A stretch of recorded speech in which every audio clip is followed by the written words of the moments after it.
혹시 그 수요 설교를 나중에 아이들과 함께 다시 또 들으시는 분이 계신가요?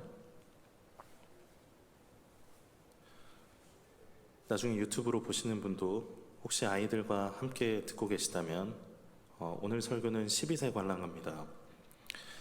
여러분, 산타 할아버지는 좋은 사람입니까? 나쁜 사람입니까? 이 산타 할아버지에 관한 대표곡이 뭐죠? 울면 안 돼, 울면 안 돼. 이 산타 할아버지는 이 동요에서 보면 우는 아이들에게 선물을 주지 않으십니다. 그리고 뒤에 가사를 보면 잠잘 때나 일어날 때, 짜증낼 때, 장난할 때도 산타 할아버지는 모든 것을 알고 계시네. 정말 무시무시하지 않나요? 나의 모든 시간을 감찰하시는 산타 할아버지. 이 크리스마스를 목이 빠지게 기다리지만 어쩌면 이 산타 할아버지는 1년에 단 한 번 선물을 받는 아이들에게보다 착한 아이로 여러 날을 지내야 하는 이 자녀들을 둔 이 부모님들에게 오히려 더 좋은 분인지도 모르겠습니다. 저도 기억을 해보면 어린 날 이 산타에 대한 신실한 믿음을 가지고 몇 번이고 울음을 삼켰는데, 이 산타 할아버지는 생각보다 제 마음을 잘 알지 못했고 저희 어머니의 마음을 잘 헤아리사 새 운동화를 사주셨더라고요. 제가 그 새 운동화를 쥐고서 부모님 품에 안겨서 한참 울었던 기억이 있습니다. 산타는 신실하진 않습니다. 이 눈물을 흘리는 것, 울면 안 돼 라는 거에 있어서 이 감정을 억제하는 것보다 사실 흘러내려 보내는 게 더 자연스러운 일이고 사람에게 더 좋을 수 있지만, 또 반대로 상황에 따라서 감정 표현을 억제하고 대처하고 그런 것들을 가르친다는 점에 있어서 이 산타의 가르침이 좋아 보이기도 합니다.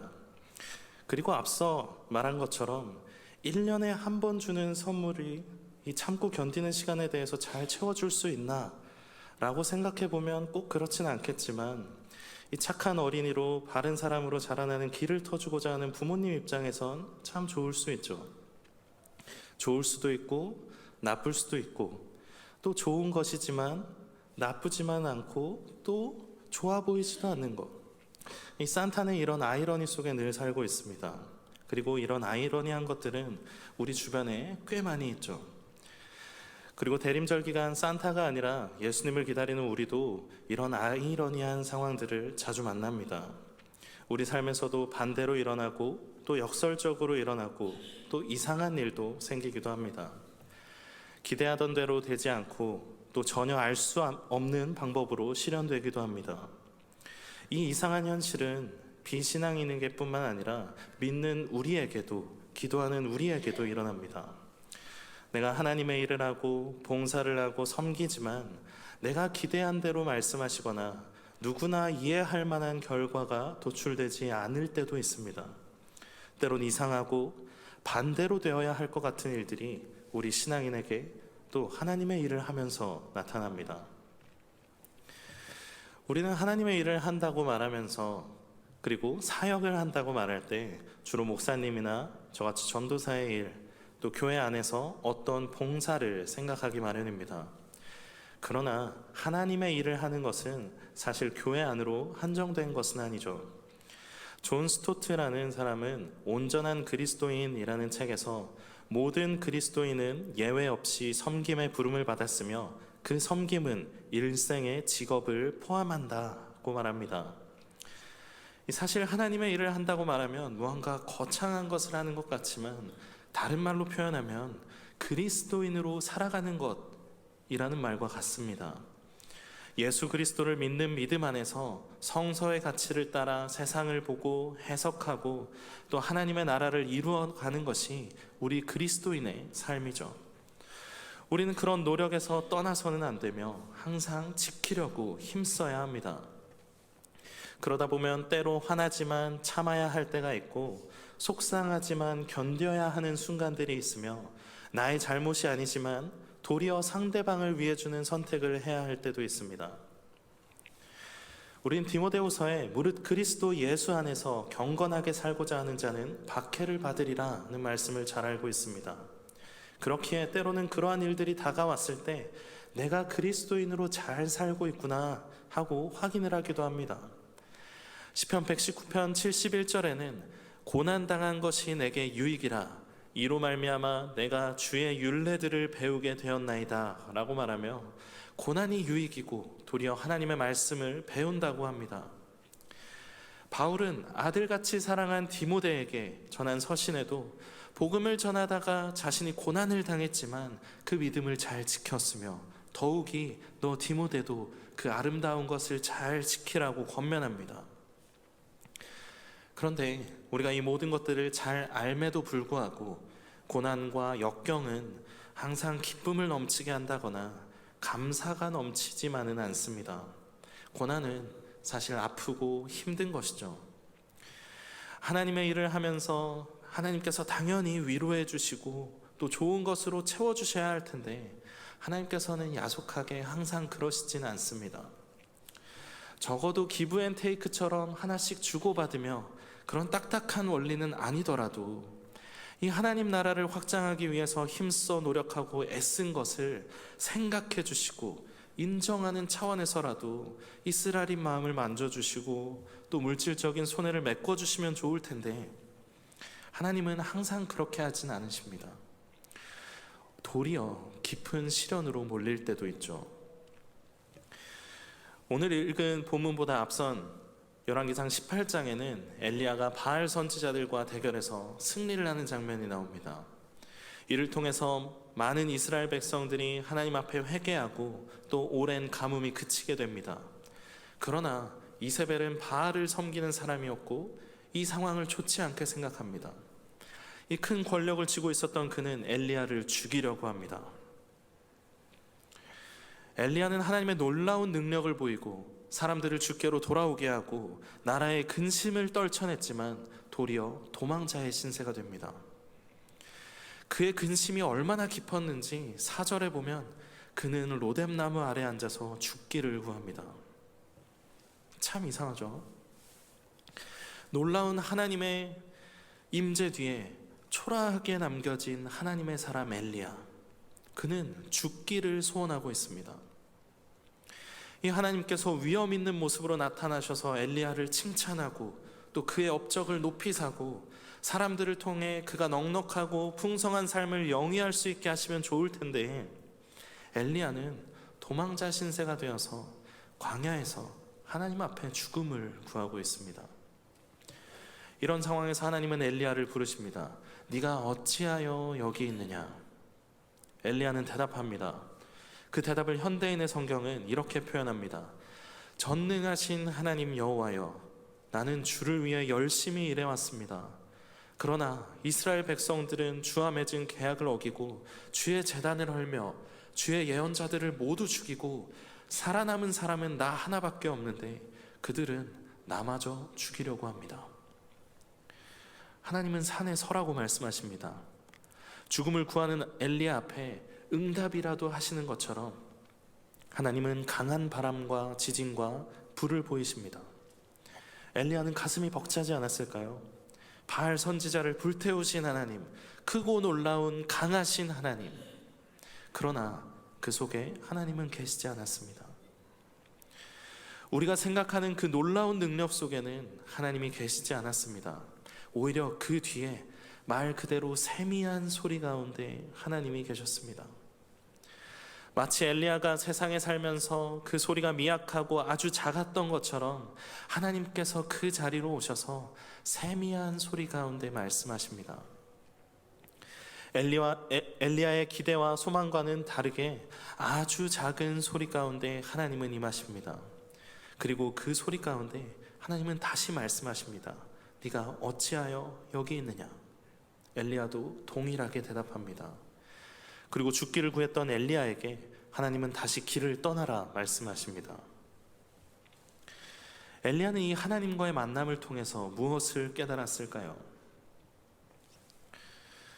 우리가 세상을 살아가다 보면 엘리야와 같은 상황들이 참 많습니다. 아마 저보다 성도님들이 그런 일들을 훨씬 더 많이 겪으셨을 수 있겠죠. 그리스도인으로 살아가면서 그리스도의 복음을 외치고 그 사랑을 실천하려고 하며 말씀 안에서 세상을 살아가려고 노력합니다. 그리고 하나님이 말씀하시는 그 평화가 이 땅 가운데 이루어지도록 힘쓰며 희생하고 겸손하게 나를 낮추며 살아갑니다. 그러나 때로는 그렇게 사는 게 너무 힘들 때가 있죠.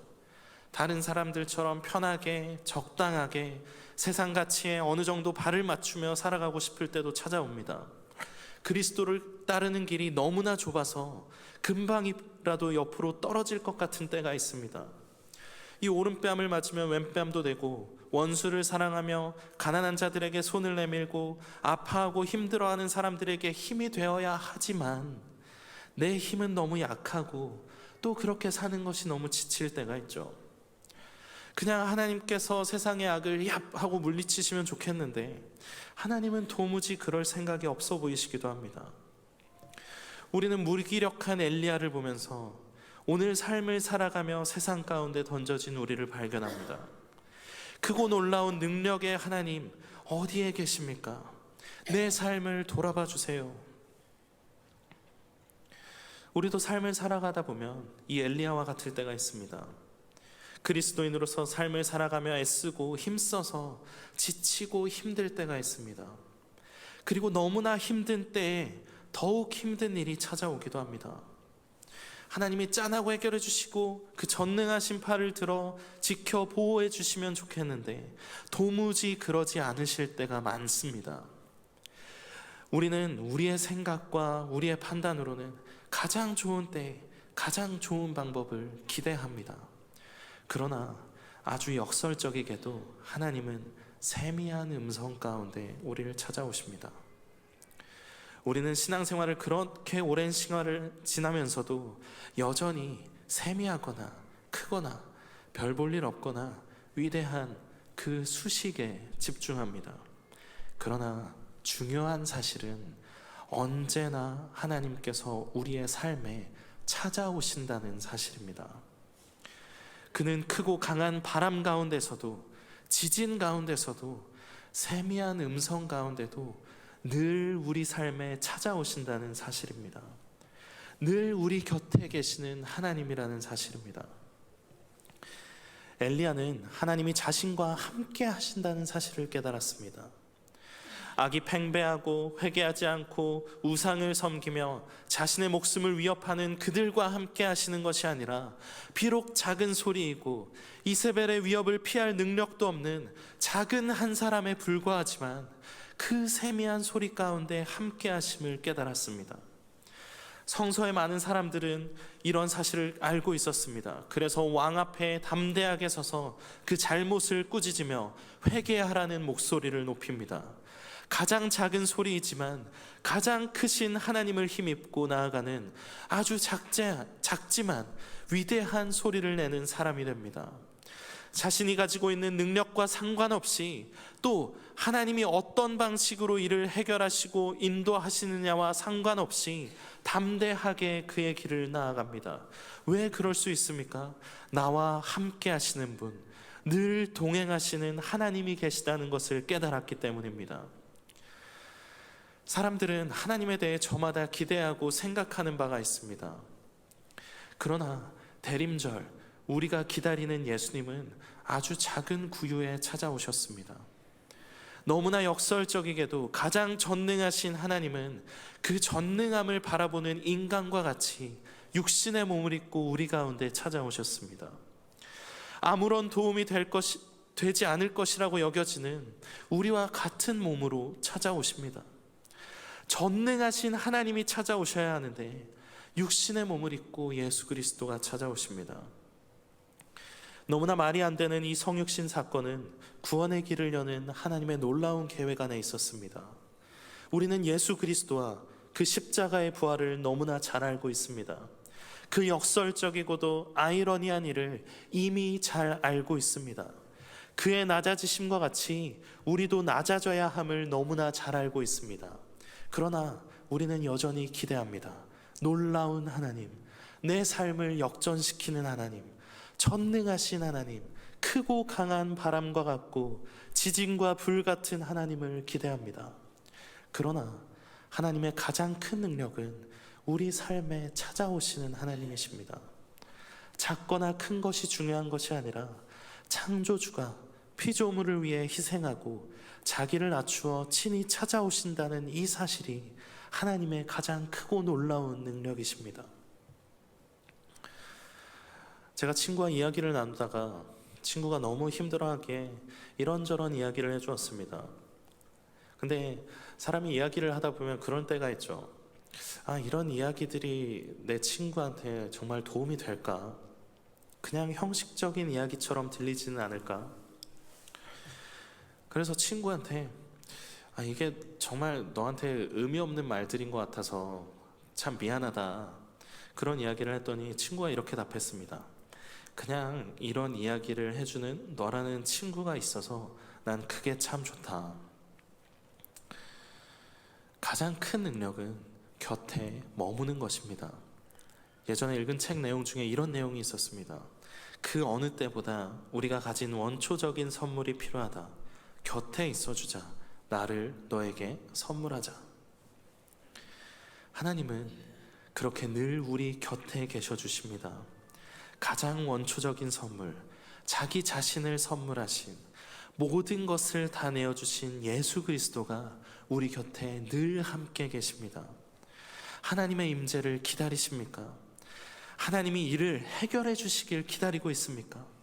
크고 강한 바람을, 지진을, 불같은 임재를 기다리십니까? 주님은 이미 세미한 음성 가운데 우리에게 임하셨습니다.